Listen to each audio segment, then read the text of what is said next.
Hello. Hallelujah. Amen. Amen. What do any mobile what the other Yes. Ama and Atuya Supreme. The former son for Apostle AGYEMANG. And then so many were the shame. Correct. Yenche Utradi and Poya Wanasam. Yenny come mobile in Samran, Nyamfan Sampanamra. Yes. Obrenkan Samaduka Tawere Boyan Clompo Tradi and Pony. O Pam Kotokro Budget Sejebre. O Tibrekasa Shahin Kenyan Clompo Tradiampai. To my Cassia du Tankassia du Tamponwa. Was where du Crocre du Hilikataban. Yan Clompo Tradiampani. Mekwa Minyan Clompon. Asideura Nasian Samos once I made that was here.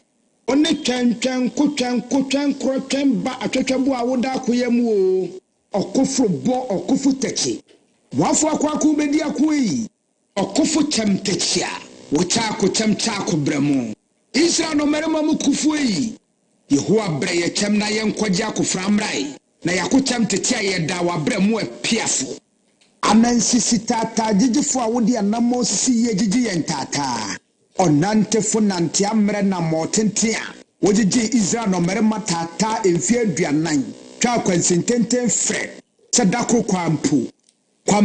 kwampresu numasu oje asuo kutwere asuo poma pontumfo a woje pokokwa hode timutin ma Israel adesidom nante asase pese so twa ya ensuo mpanka wona ase kontonkro wi awoda mansan komuei okotokro kwafa wo kwatenwere okwafa wo kwatete de adi mumpomama onyankrompo twediampo beni ono ani minyankrompo twediampo Yehowa obaade bo soro bo asase bo asu bo po bo mframa bo sumbo han bo wiase ade nyina onyame ba ko pe abodira bombrane a ne di fata no oti brekesa na himbotre nwodo ye frɛ wo tumfo kankyerɛkyerɛ katachie okakraka kokroko kentinka kantamanto kukrentumi kampese ko wonwani Jehovah Jireh Jehovah Shammah Jehovah Rapha Jehovah El Shaddai Jehovah Nisi Jehovah Adonai Jehovah Rofeka Jehovah El Elohim Jehovah Elohika Jehovah Jah yenyan krompo twedi ampo bade obade nyame kese Jehovah Shalom peace. Hallelujah. Hallelujah. Amen. Amen. Adolfonum ye do ba dia was say wahwe yen soma enato yen so nwiemu. Yes. Ena mo so fa apostle AGYEMANG. Ena me nim say dia hyiemu ye be che otwedi ampo ya wanasem. Wien waso ne tie sempan enen sempan na eba no. Oba dia se me mfa ma wiase afa na nyina. Topic ni say Emma Mpanindie Enye Wode Nsene Animounyam. Emma Mpanindie Enye Wode Nsene Animounyam. Manyini. Ma woba. Okay. Me wo ma. Mpanindie no. Mpanindie no. Okay. It is the same no.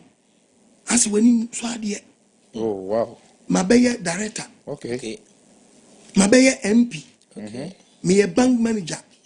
Men and me ye doctor was here. Okay. You see me hene. Mabeye sofo. Nanse me ye di for me hu mani so me ka bam. Se me ankasa ma to me ka. Se adwuma mu anyina me na me ye watchman oh. Oh wow. Ana wa chenyi watchman no. Ana wa mani din foforo. So ye property supervisor. Konanim. Sampeni we mu nyina no. Adwuma biara ye de be ma wo bi biara wo ye biara no. Ye very careful. Okay. Emma Mpanindie ni nya wo dansini wani monyam. Sense e danse bo abeje adwuma na to hono makọ. Wow. Die na wo ja to hono. Wo be wo agya wo masaja. Wo be wo agya masa ena. Ena ben na wo ye. Agya ben na wo ye. Ena die nsu na wo de na di wo ade mu yi. O mesro. O mu nsu se wo buo kwan so o. O mu sro wo ni ye bim. O ba de ya we mu ye mobo. Amen. Una ADC wa. Una MC. Una den. Una assembly man. Enye tie me ne. Ema wo Mpanindie no. Enye wo de. ensene w'animonyam sase mpanyinie ne yanimonyam ma ode bi ba wo mu a ema wo acting bi a later na wase wo mpanyinie animonyam no obo ade mie proma wo Amen. ene asam na eba no bomba eso obo ade hu mobo na ade wo mu biara wo hu yeyi oma won tretre no Amen. na nsada be fra asase so no na nimonyam bi a bepie wo mpanyinie mu no ade odom ne ngosra bi abrew Yes. obo ade nhyira wo Amen. ti wa we anwaso Amen. ene ne tie the book of Deuteronomy Okay. 11:19 Okay. ene topic eba no ti asam no Deuteronomy chapter 11 Bible ngasa verse number 19. ko Yeti obade asem. Deuteronomy 11:19. waso What say? One for enchechra wama. ene mami papa frasi echechra wo ma Kasa ho wafitina mu. kasa ho wo fitness ena apostle ko adma dia sem ya do me se ema wo mpani ni enya wo dansini wani munyam Kasa ho wo kwan mu. kasa ho wo kwam Wonantie mu. wonantiem Wonnamu. papa dama ya appoint wo a wo ko office no bla wo ko no dwene ho se na otwedi ampo ya we ade asem bi adom me se me mfa ma wi ase Yes. empanyinie bi nto but sabre wo ye jama obi papa ne ho Yeah. obi maame ne ho sabre wo te sen wo family ne mu wo ye panyina wo dwane eja wo ma ewo mu school fees ho fie enso wia wo kodi di otwo ba Yes. wo wi mpakutire wi mponchitire ni nkrantieti Very bad. Very na bad. wa be fia be power no se tikani ho he bia wo te umpaninie mu na awo no abrante wo su wunyini ba bia wo keka ba no abraba ba na wo de ba no kaka utrim Bible ma warning Osemo fa enchechra wama. asem wei fa church wo ma Kasa ho wafitina mu. ene wo na ahimfie da na wo yo hene Wonnamu su kasa ho. who you obi a kire ne say friends saying bi wo sa na me ka Yeah, ni same bo old. So. ema sampaninie ni nya odo Da bia. me na me fe ba mesi mesi ba fu esi mesi da sibre esi mesi ema no nya wo de o Da bia. ensini wani monyam Da bi. pasnya fro kwaku mensa and yet da sibre be so din bi so ama and yet the ba fanini ni nya wo de ensini wani monyam Da bia. Training Kasau. Bible kasa kire Yes. eti bra ye be point empanyindie ye nkrofo bi dasi wo mani monyam na ma wie na misu wonnim so bebu wa konta wo bebu wa konta nipa fam bebu wani mu ase onyankopon fam obebu atan ye Bible Me pacho 1 Corinthians 13 verse number 11. 30:11 Me ya abofra no. Paul so ya abofra no Me kasa se abofra. we are not title Tito 3:1 Okay. I say Paul say me ya abofra Me kasa se. ma eso we so ya panyini Yes. dwene say opanyini Yes. Bible say Paul so ya abofra ka say abofra Me na dwene mo sɛ be ya abɔfra. panyini no kwa Me dwene se abofra. dwene say abofra Me susu se abofra. osusu say abofra Me be ye mo pani. be ya panyini no Me kuma fra se mo no. good mo Francis Sam no Period. opanyini wo shi wo toilet so Hey. o go hu ani mu ase Well, panyi bi she wa she fudron Hey. oh no. so wa she Toilet is so saying. panyi bi gu ni wani mu ase okromfo Penny, we panyi bi adani nsi achi hene Hey. still ama mpanyi bi na ya wo destiny wani monyam Yes. ana wo gu wani mu aso yon guys anim oba de mfani senkan Amen. ema wo mpanyi ni enya wo destiny wani monyam bebu wata wo de quotation beba begu awo o party enu enum tv do Yes. young girl wo fe fusa nu ani Eh.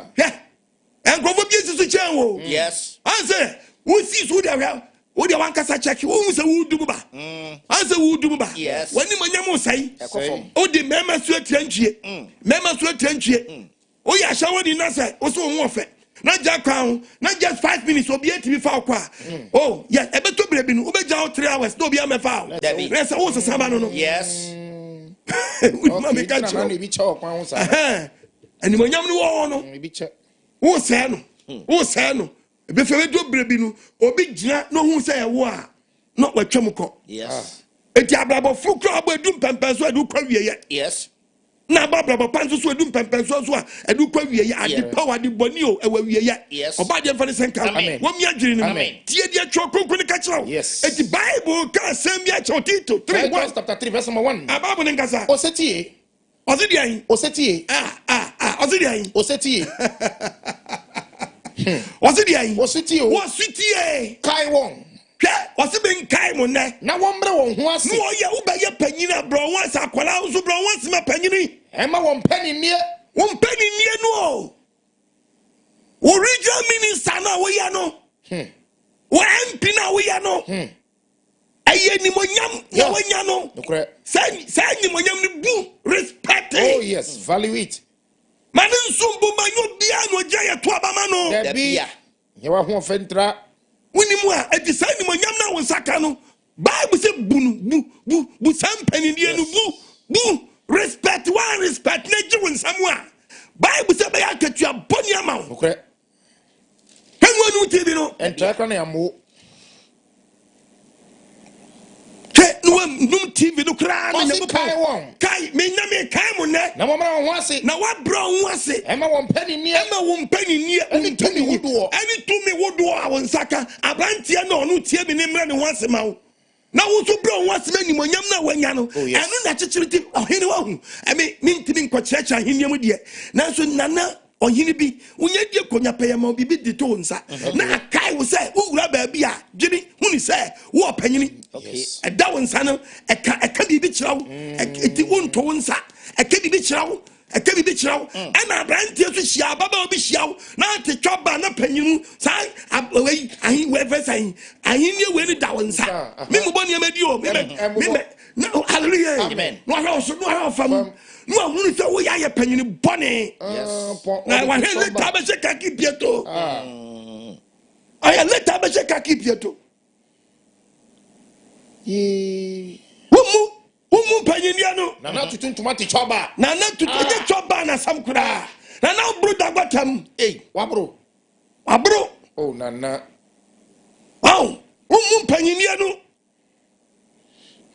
bibi biara ye hye won se bia ye Mpanindie respect ba mo se men kancha won ne for buoni ni die ma yes wonye setie na won siesie wo ho na wa hallelujah amen enyo ta ya babo da bia enyo ko ta be show da bia enyo ntuma abetutu o da bi wahini hwe no nkokom ni pa niewu wodi agwa wagu ahini no fi oba de fa ne sanka wo mi adwene ne bu panyin na wodi na ni wani monyam no enne man nkofo kotokoto wo do tie babo was na wonye setie tie wonsiesie wo homa adwuma pa bia wonsiesie wo ma adwuma pa bia wo ya ebe hye wo man na ni monyam enye nsamfo woni obiara ho nsakuro hallelujah amen abrantie wo adwuma bra wo ase yes ya fa wo adwuma bi branch wo wura adwuma no ana tie no wura ho e de na de wura ho no wo so Mpanindie mu na wo no wo ya adwuma wa yin ba bia wo ya adwuma na to ho Mpanindie mu no utu ho se me yedma wa ha me mo bobi di batu wan kasa bo wadma sha ho wo di sa adwuma to ho and I will respect say ni monyam da e be yi wadie na be hu smoothness level dan Mpanindie be free won sa no sa dan na be hu ni say wodi nsamfo wodi ngwazi asam oba de mfa ne senka wo mi adwene no wonyu free to me die bia ekutia de pese say wani monyam mu hallelujah Bible say respect it wonye better ye better wonye tutupe benye den benye tutupe wonye ojuo nyina di chire nipa panyini menyu so ama yokoyi ko bia wo life don't make it kabi da bia make it kabi na yokoyi ko no awanya no sa koyi ko fo na to aba if you are listening to me at yes onyo koyi ko bato no do ba ye ona wodu be bia wodui oba de man tiase mra o mi adwene nim eti be so mo ani mra wo headmaster ka wo so ya teacher pen enye so fitia na be headmaster etu free ba bi na we bedu abu sa ba bia wugina no bu respect ani monyam no bu sa ani monyam no emu obi mfa bibi mese wani monyam da bi oba de awen hu yamabo ene topic is emma Mpanindie bi enya wo de ensene wani monyam Mimi so obi su sabre. Wakai. Akai se okomani Mpanindie bi kwa yere de. Esi na Animounyam na bono. Yeso hiriba ne papa ti ase. Asofo die wo komu asofo bi se de omo tiatia nipa nya yize. Hey, sofo japa pitani timi ma read the blow.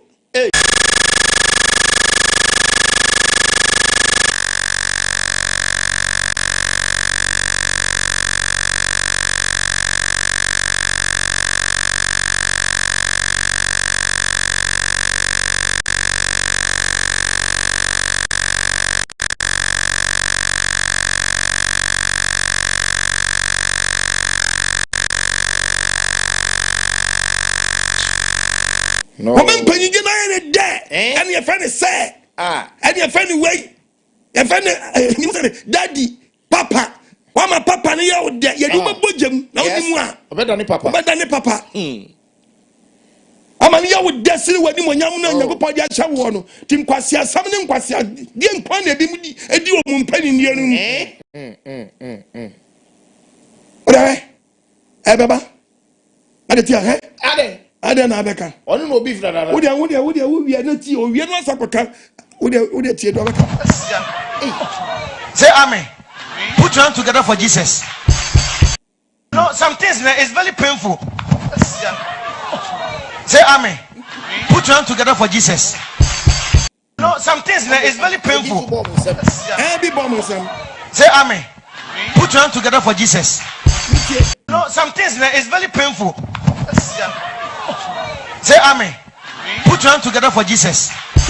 No, some things it's very painful. Say amen. Put your hand together for Jesus. Your bad behavior will expose you. Oh. Yes, and if your capability are weak, your bad behavior will expose you.